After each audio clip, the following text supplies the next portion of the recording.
everyone, this is Raymond Wood at the Raymond Wood podcast. We are back for another episode and we've got one of our player editions now. We've got Maya Allsop with us now. Some of you may have seen Maya Allsop before.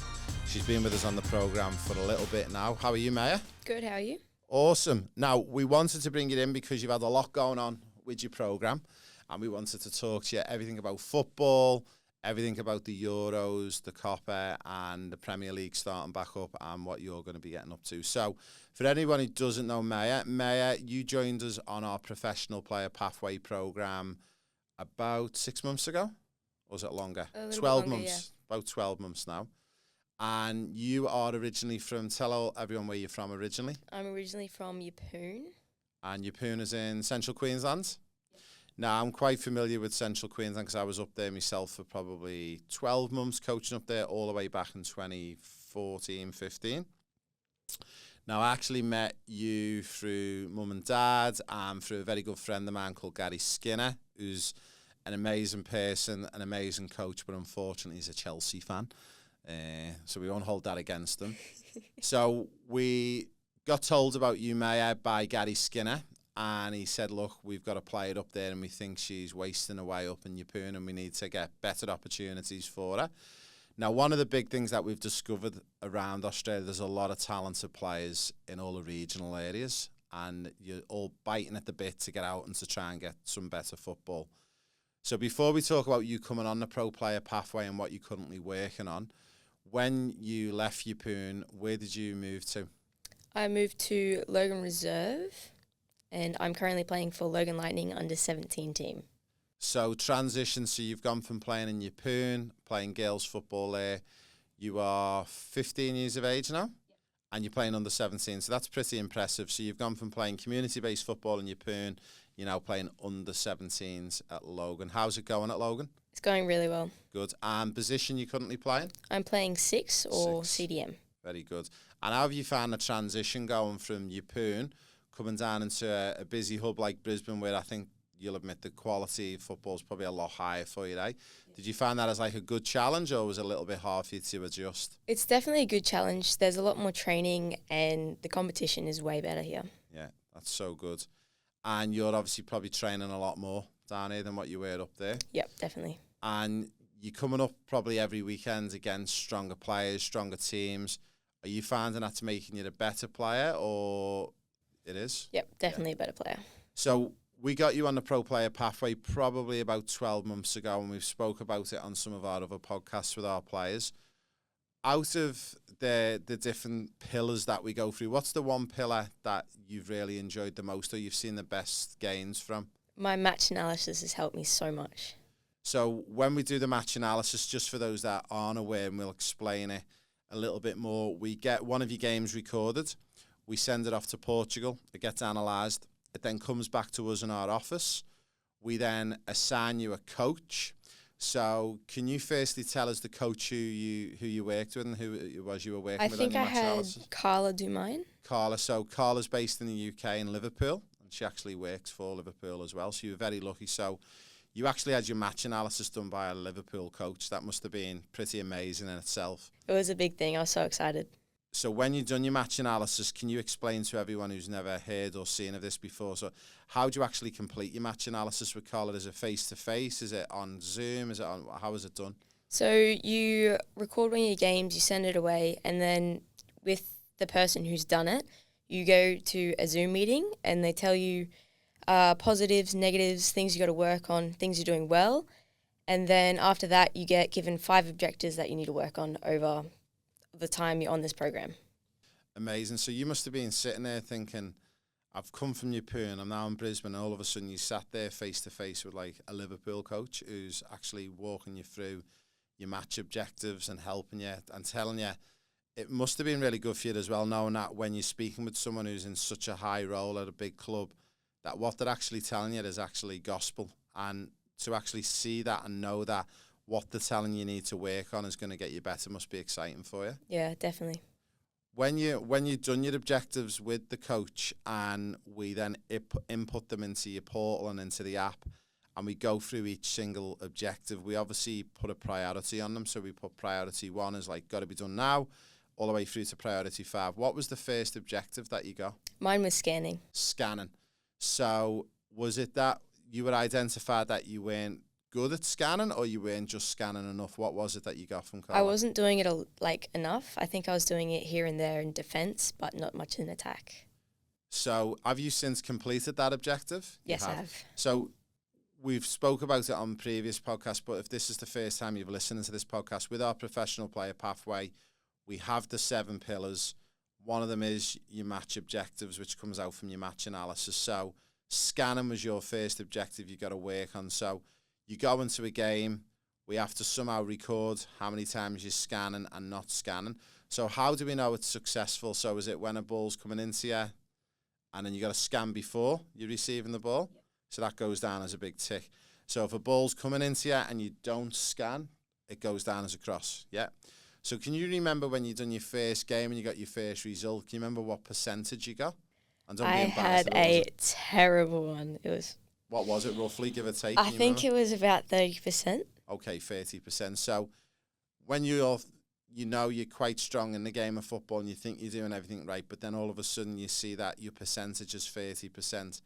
Did you see that as a negative, or did you see that as like, this is actually exciting because I've actually got another 70% to get better? Yeah, definitely that. It was a big thing because I was like, I have so much time to work on this. I want to perfect it and get it done. And it took me around 6 months to get it, and I was so happy when I did. Now, that's really pleasing for me to hear that, because we know some players get through objectives within a month. Some take 12 months.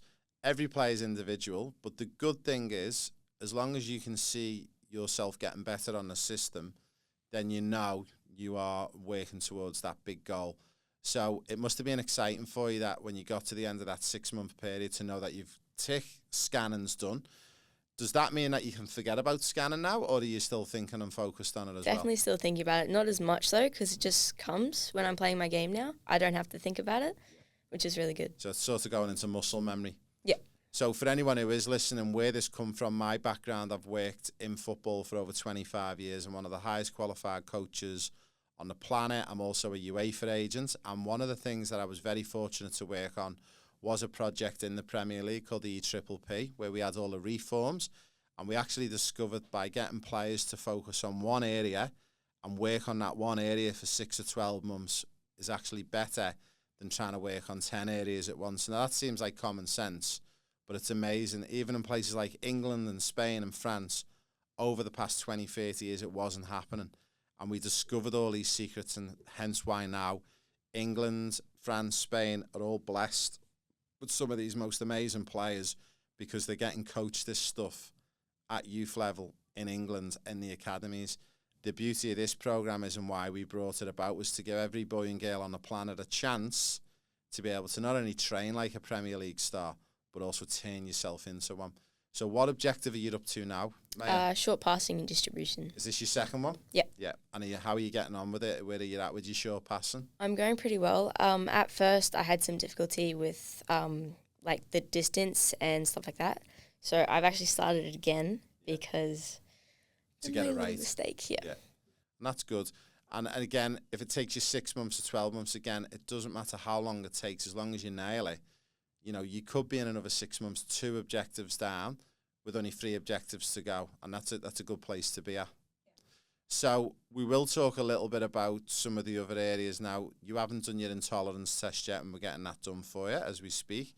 But one of the other big things, and that's exciting for you at the moment, we've got trials coming up in January in the UK, and also to PSG in France and Barcelona in Spain. And you're going on all of them. How excited are you? Super excited. So we'll just explain for, again, our listeners, one of the pillars is once players start moving through the program, once you complete your match analysis, once you kickstart your objectives, once you get 2 or 3 objectives through, we then open up these trials for you. Now, we know by January you'll probably be 3 objectives through. By June, July for PSG and Barcelona, you're going to be 4 to 5 objectives through. So it gives us confidence that we know that your level's gone from there and you're now up there, which gives you a greater chance of success when you go over for trials and that. So let's talk about the UK in January. It's going to be cold. It's going to be wet. Are you super motivated, though, to go over? Yep, I've been doing a whole bunch of training. I got to get my hours up. I want to impress when I'm over there and have a good time. That's amazing. Now, one of the big things that we get all the time, a lot of people make comments on our posts and reels, is you're wasting all of these players and athletes' times because if they don't hold a British or an EU passport, they can't go for these opportunities. And we're just going to clarify this one. So anyone who goes to, like, maybe with one of our partners' private academies for playing, training and studying, if players have got access to a UK or an EU passport, that's great. And that obviously saves a little bit of time. But for those boys and girls out there who are on just maybe Australian or American or Canadian passports, they can go in on an education visa at the age of 16 into the UK, and it's 14 for those guys going into France and Spain. So anyone who is thinking, I can't go because I don't have any ancestry, it's not true. You can. But for you, Maya, have you got any ancestry? Have you got any British or UK passports? Or? I do. So my mum's great-grandfather, I'm pretty sure. So I have a little bit of ancestry over there, but most of it is actually Argentina. Oh, wow. So you got a bit of South American flavour in there as well. And I know you guys did live as well with Mum. You was over in Canada for a while as well, and she was out there for how many years? I have no clue. I was not born. Oh, you wasn't born at that time, was you? I think I remember Mum saying to me it was about 4 years. So when you go on the trials and we're taking you across to the UK to pit yourself, it must be really interesting that you've gone from being in your poon, then we took you to Brisbane, you're playing under 17s, and then the next big leap is, wow, we're now going to drop you in to the UK. Are you excited by it? I'm very excited. I can't wait. What's one of the things that you're looking forward to the most when you go over there? Just the experience and what I can improve on when I'm over there and stuff like that. And what are you going to feel like if you get over there and you see the level and you think it's so far above where you're at now? Are you gonna be downbeat with that, or are you gonna stay positive and motivated and keep kicking on? I want to try get to that level. So if they're much higher, I'm just going to keep training, keep going at it, and see what I can do over time. That's amazing. Now we're just going to go to an ad break very quickly, and we'll be back in the next 60 seconds. Everyone, enjoy this next ad break, and me and Maya will be back in 60 seconds. Hey everyone, we are coming around every major city in Australia over the next 12 months. We have got free objective football testing going on, guys. It's for boys and girls aged 10 all the way through to 18 years of age. The objective testing is quite simple. We'll put you through our 6 tests and it'll give you your results, physical, technical and tactical. And also, we're going to choose 16 winners to join us on an all expenses paid trip to Europe in 2024 and also 2025. Guys, what have you got to lose? Nothing. It's free to sign up, you get free objective testing, and you'll get a free feedback, and maybe you'll be joining me at the Santiago Bernabeu in 2024 or 25. Hi everyone, it's Raymond Wood at the Raymond Wood Podcast. Now we're back with Maya Allsop. Now Maya, before the break we were talking about trials, we were talking about objectives and match analysis. One of the other big things and one of the other pillars that we have on the Professional Player Pathway Programme, it doesn't matter where you are in the world, we can connect with you, we can get your data, we get your stats, we give you feedback. One of the things is GPS tracker. So talk to us a little bit about your best friend, the GPS tracker. Does it help you? Does it not help you? And how does it work? So it helps me so much. It helps me see what I do in my trainings, if it's a low intensity training, high intensity, and what my stats are. So you get distance, speed, calories, and other things like that. You also get a heat map. This helps so much because when you have it on, it feels like you have a coach standing right beside you, and you don't want to get a low intensity one if it's a high intensity training. So it's just a reminder of what you need to do and that you have to keep going no matter what. Yeah, that's really good. And we're finding that once you boys and girls are more accountable because you're actually looking at your own sessions, you know, the last thing you need is when you come off a session is your mum or your dad going, that was rubbish, you didn't put in enough effort, why aren't you working hard enough? Also, sometimes when mums and dads say that, they're actually wrong. They're not actually right in what they're saying. But the beauty of the GPS tracker, it is objective. It does give you real and live data. So just to explain for anyone who's watching and listening in, a GPS tracker is no different than having a GPS tracker on your phone or in your car. when you actually go on the field, it's actually beaming the data up to the satellite all the way back down. It then spits it into our partnered app, which is Stat Sports, and that's who our GPS trackers are with, and they're our partners. But also the exciting thing is that data gets put into our app and portal. So all your results are in one place for you to see. And then you know if you have done a good session or you haven't done a good session, because the last thing you need is mum or dad or a coach giving you information that's probably not correct. And the good thing is when you've just said, if you realise you've recorded a low intensity session, but it should have been a high intensity, you basically just know next time you go out, you've got to work a bit harder. So it must be nice knowing that you can say to mum and dad, shh, be quiet, I know what I'm doing, we've got all the data.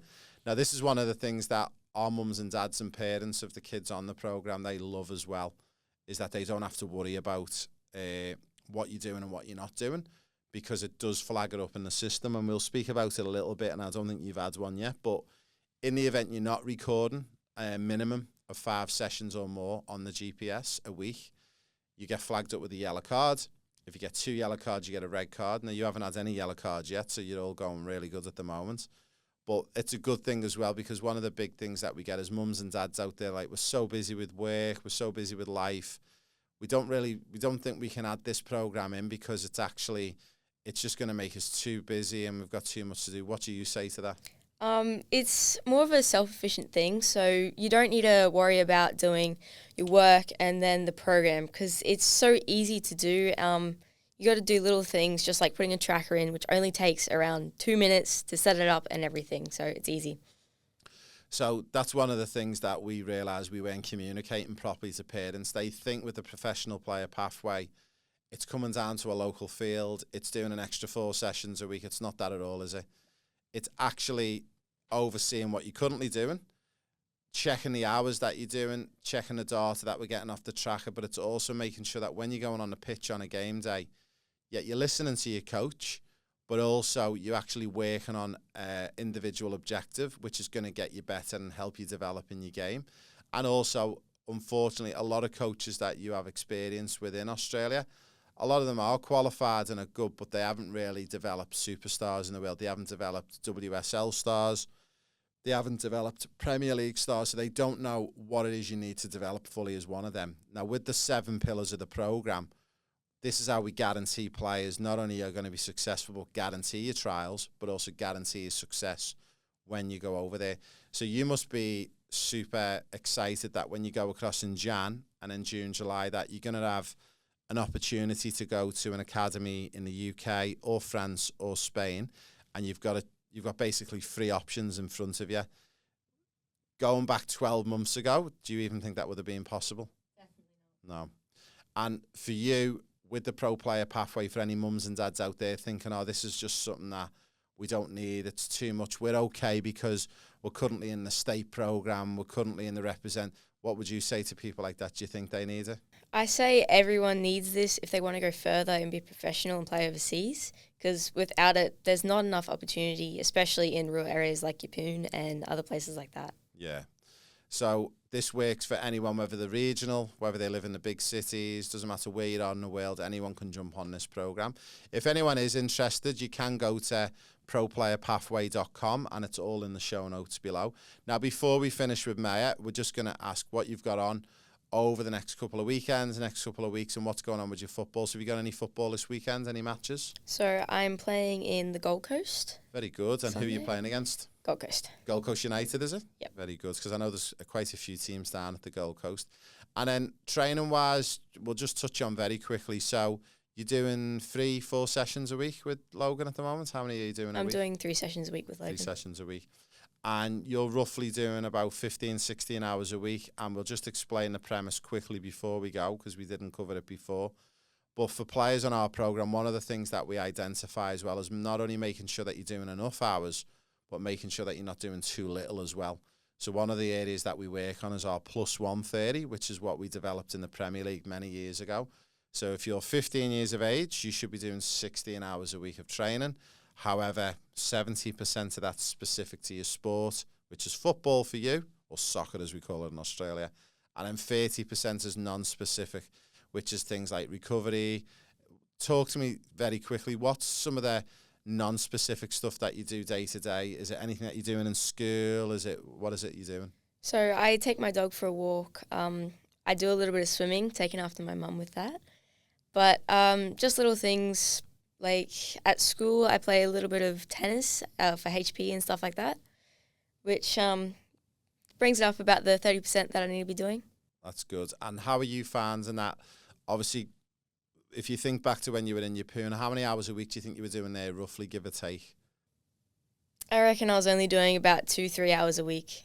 And now you're currently up to that 15, 16, and you're obviously more than able to cope with the football now in Brisbane, and you're playing probably 2 age groups up as well.